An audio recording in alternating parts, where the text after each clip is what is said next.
What are you doing? Go.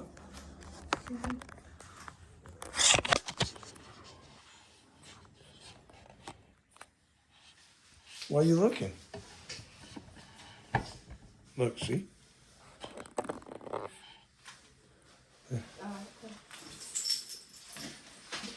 Yep. Yes, but it's hard for us to conceive of eternity, said Zamir, who had joined the young people with a slightly scornful smile, but was now talking just as quietly and seriously as they were. Why is it so hard to conceive of eternity, said Natasha? There'll be today, there'll be tomorrow, and there'll be always, and there was yesterday and the day before. Natasha, it's turn, sing something for me, though, called the voice of the Countess. What are you doing sitting here in the hall like Casper's?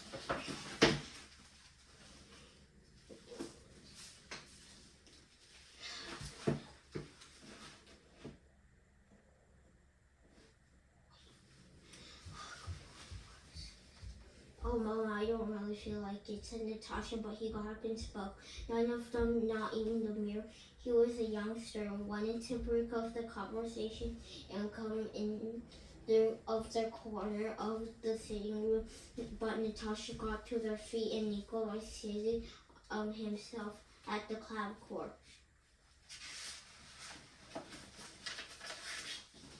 He listened with his eyes closed. No, Countess, he said, at least this talent in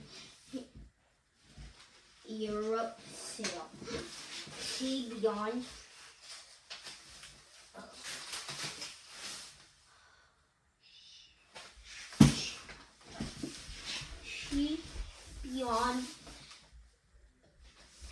all coaching, such a gentle tone and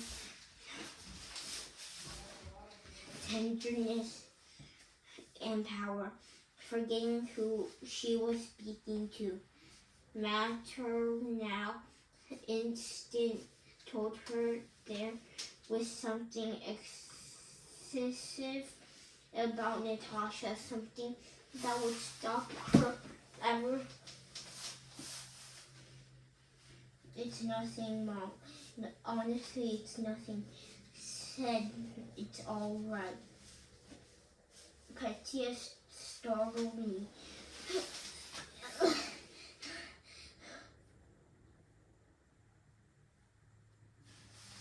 Natasha had not quite finished singing her 4-year-old Katia rushed in wildly, excited to announce the arrival of the Moomers. Natasha stopped abruptly. Idiot, she yelled at her brother. She ran over to a chair, flopped down onto it, and broke into such violent sobbing that it was a long down onto it and broke into such violent sobbing that it was a long down into it and broke into such violent sobbing that it was a long down onto it and broke into such a violent sobbing that it was a long down on into it and broke into such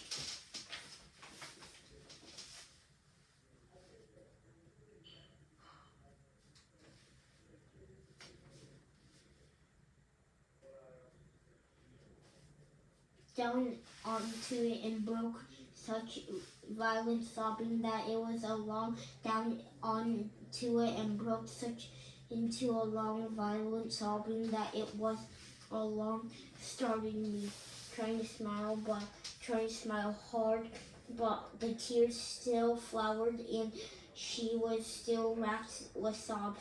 At the first of the mirrors House were first dressed up as the bears, turkey, turban keepers, and fine ladies. Monsters and clowns huddled together timidly in the vestibule. Soon they had already brought in from outside a breath of cold air and a sense of fun. Then, hiding behind each other, they bumbled and busted into the great hall where things began working out who was who and having a little laugh at their costumes. Went away to the drawing room. Count Alita sat there in the great hall, beaming with pleasure and praising her performance.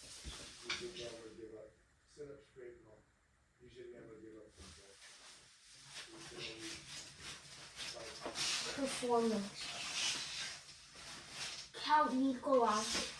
There was also a Turkish lady, Petya, a clown demure, a hustler, and oh yeah, the hiding behind each other. They humbled and bust into the great hall where things began rather uncertain, but soon became more and more hectic and friendly. Singing, dancing, and Christmas games. The Countess, after working out, was having a good laugh.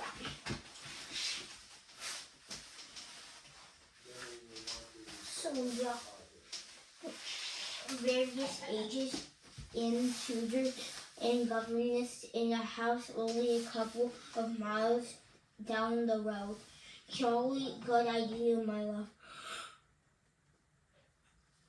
The old Count Putton, raising his spirits, rising. Just to let me find a costume for myself, and I'll come with you. I'll give me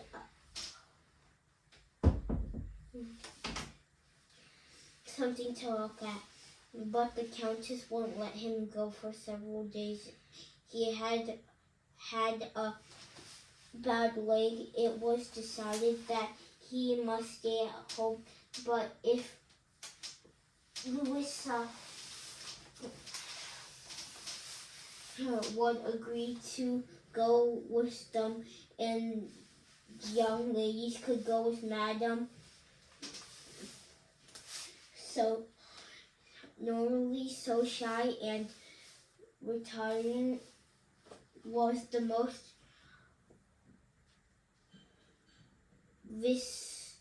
Spell it. Spell it.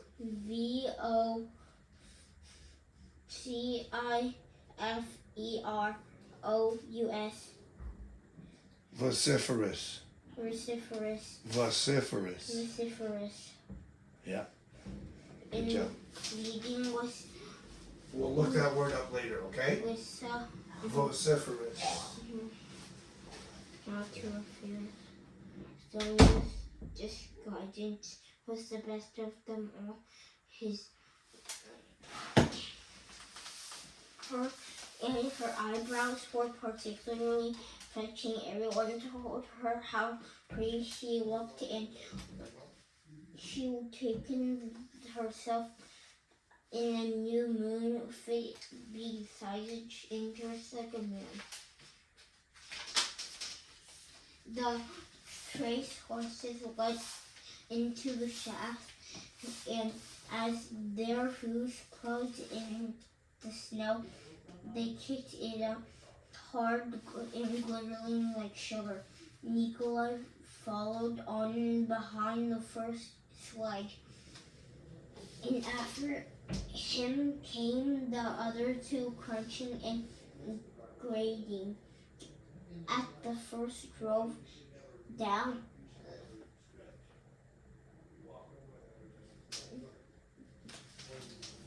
a relief of hair tracks. Look, hair tracks. Look, hair tracks. Lots of them. Look, hair tracks, lots of them. Natasha's voice rang out through. Look at the hair tracks, lots of them. Natasha's voice rang out through. Look at hair tracks, look at hair tracks, lots of them.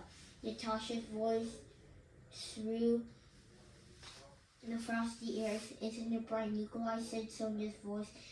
Nikolai glanced around Sonia and bent down to take a closer look at her face. It was a new face, quite delightful, with its black mustaches and eyebrows that peeped up at him from her fur, so she and yet so distant in the moonlight that used to be Sonia saw Nikolai. He looked closer still. Cave was a silent door. What is it, Nikolai? Nothing, he said, turning back to his horses. Once they were out on the well-traveled high road, smooth and shiny with slight edges, run but lightly pitted by a horseshoe nail.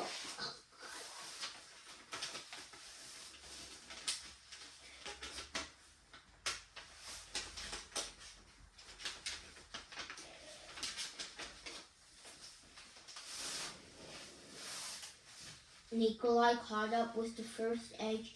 They were charging down on the hill onto a wide traveled through a meadow down by the river. Where are we now? Nikolai wondered. Must be Kyoshi, Madao. I suppose no. This is somewhere new. I've never seen this before. This is somewhere new. It's a magical place. Who cares? And yelling to the horses back and returned his face to them, white to the eyebrows in hard frost. Nikolai gave his horses their heads at car, reaching forward with both arms, clicked his tongue, and did the same, calling out, "Hold on, sir." The edges flew along side by side, faster and faster, and the horses' hooves were galloping blur. Nikolai pulled slightly ahead. Zakhar, with his ears still training forward, raised one hand holding the reins. "No chance, sir," he yelled, but Nikolai got the last out of his three galloping horses and managed to get past the car.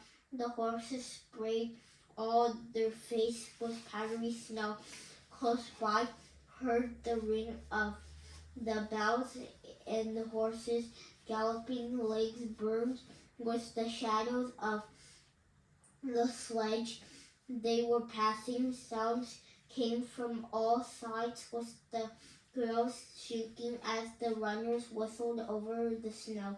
Nikolai then brought his horses to the halt, and looking around, still a scattering of stairs on his surface. Zakhar shouting for me to turn left. Why should I? Thought Nikolai. Aren't we supposed to be in Mazovska? This could be happening to us. Whatever is happening to us is very strange, very nice.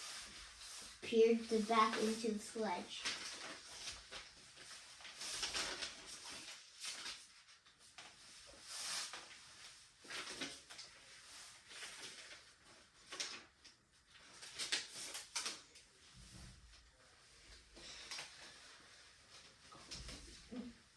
The car shouting for me to turn left. Why should I? Thought the car shoot. Oh, Nikolai, aren't we supposed to be going to the Mikhailov's?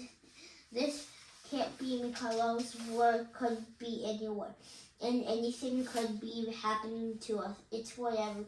It's happening to us. It's very strange and very I think that the person could be used to Natasha, St. Nikolai, and that Madame Scott, or maybe not. And that Skurzen with the mustaches. I don't know who he is. I love her. anybody feeling cold? He asked them. And the only answer was a laughter.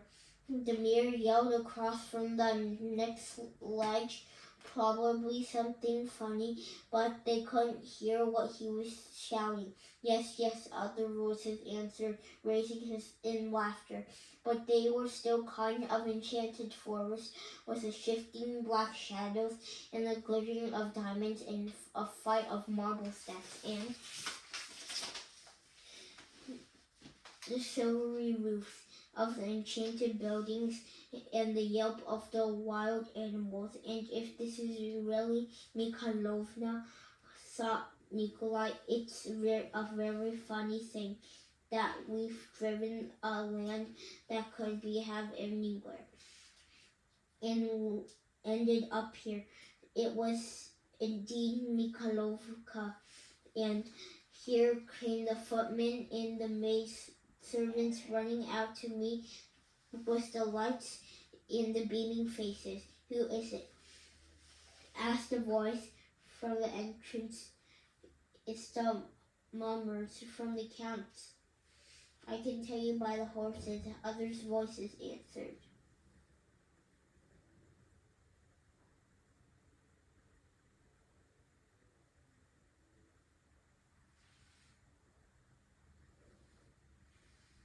Chapter 11.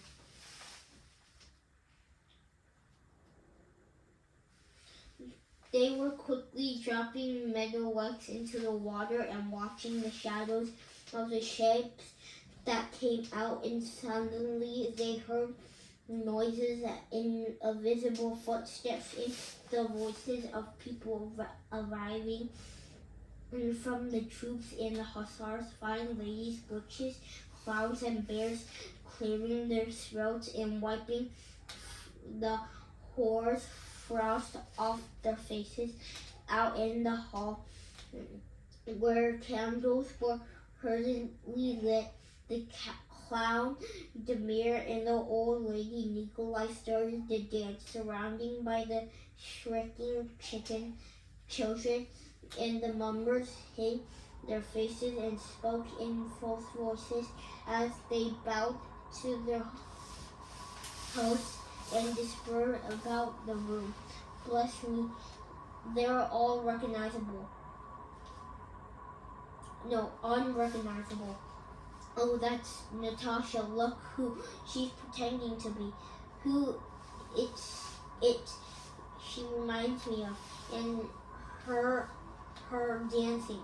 Oh my goodness. Here's a little soldier looks so good. Nice like that. And who's this? Wolf, you stunned us the power of God. Nikovienza. Take these tables away, and we were having a quiet time. Haha. The hussars looked at the hussars just like a boy in the lakes. I can't see. Came the various calls. Natasha, the young Mikhailovna's favorites, disappears with them into the back rooms, where the burning cork and the various dressing browns. The pieces of men's clothing were ordered, procured by the servants, and received by the bare garnish and arms reaching out through a half-open door. Within 10 minutes, the Mikhailovnas were ready to come out and join the cars.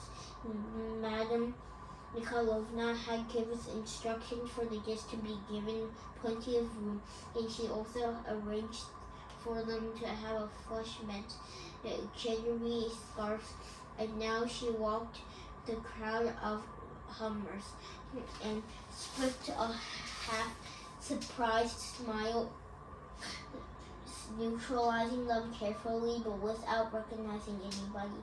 Not only did she fail to the Rostovs in the mirror, she couldn't even pick out her hair of her own daughters or to recognize her late crossing round and the bits of the uniform still were Now who could this be? She kept saying, addressing a governess, but staring straight into the face of her own daughter, disguised as Kurzin Tatar. Must be a Rostov, I suppose. Well, Mr. Hussar, which regiment do you belong to? She asked Natasha. Give that Turk a fruit pastel, who she said to a footman walking around with refreshments. His law don't forbid it. Sometimes, as she watched the weird and laughable antics of the dancers who were now letting themselves go on the strength of their handkerchief, while the elderly and poor figures shook from top to toe with irresponsible laughter and indulgence. My little Sasha, cried out. After several dances, some of them were singing Madame Mikhailovna, who told servants like Jen alike in a large circle. Some strings was provided along with a ring and a silver ruble, and they started playing games. By that time and now had passed, all by the costumes were coupled and untidy. Court mustaches and eyebrows were being smudged away from the burning perspiring and happy faces. Madame Mikhailovna was beginning to tell who was among the mummers. She went into wrath the young ladies and thanked them all for the brightening of their day. What do you mean? Asked Mikhailovna, the eldest daughter. Well, can't you see I'm doing the courage? I will, said Sonia. Tell us what happened to the young lady in the second group. She went out to the cocktail, set a table for two. She can bear her here him coming in walks a kind of human figure, something like an officer, and he sits down across from her in his proper place. Aha, screamed Natasha, goggling with horror. Go on. What did he do? What did he talk? Oh yes, a human voice. Everything just as it should be, and he started till the crowd crowded, but he got scared. It was too much for her, and her lucky day, the maid ran in.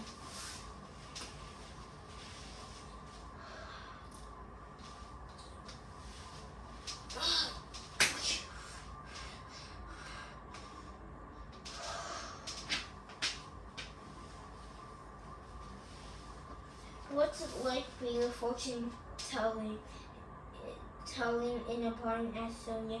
Oh, like now in servants. What did you just do in a barn? And listen, it all depends what you just hear. If there's any rapping, a banging, that's your dad's. Hear a scattering of corn by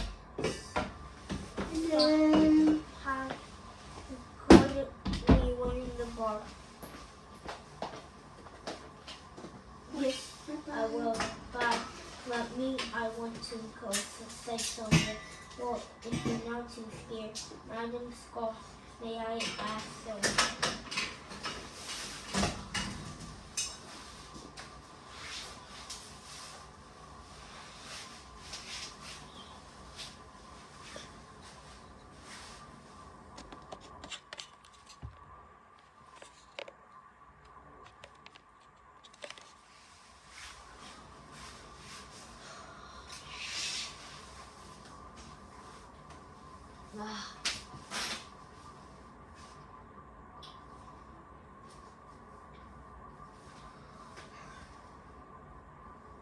Footsteps could be tapping down the steps of the back porch and crunching on the last step, which was thick with snow, and an old servant's voice called out straight from the past mist, "Mind you don't look around. I'm not scared," answered Sonia's voice, and her little feet in their thin slippers and came rasping and crunching down the path towards Nikolai. Sonia was walking along, muffled up in the big coat. She was now not as he had always been, slightly intimidating. He was wearing his woman's dress and hair was all tousled, and there was a blissful smile on his face, one that Sonia would never seen before. She rushed up to him, totally different and just the same, saw Nikolai staring down at her face, bright in the moonlight. He slipped at hands under the coat that she had thrown over her head, put up his arms around her, pulled her close and kissed the lips, which spotted a mustache and smelt of buttercup. Sonia kissed him back on full lips, freeing her tiny hands and cupped his cheeks with them. "Sonia, Nikolai," that's what all they said. They ran over to the barn, and when they returned to the house, they went by different porches. Chapter 12.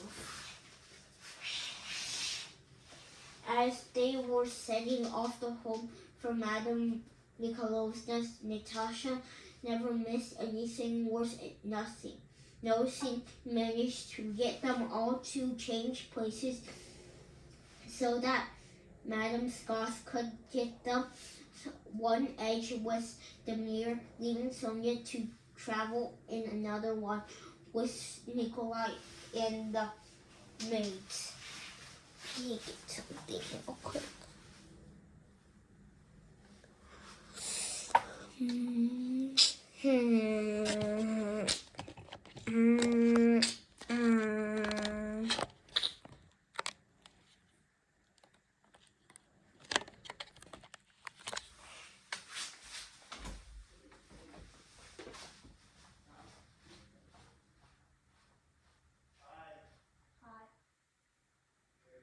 I'm going to pee.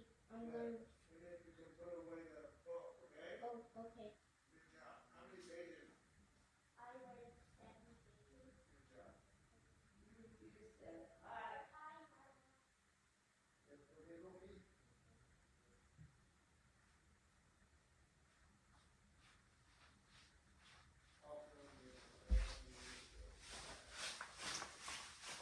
Wait.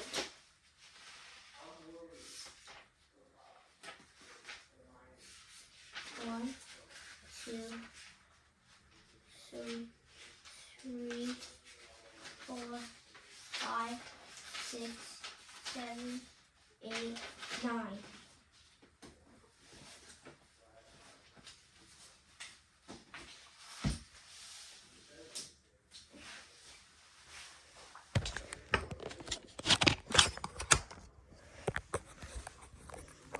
That was me reading for 29 minutes. See you guys in another video. Alright, so yeah, that's me. 20 minutes. Alright, see you guys.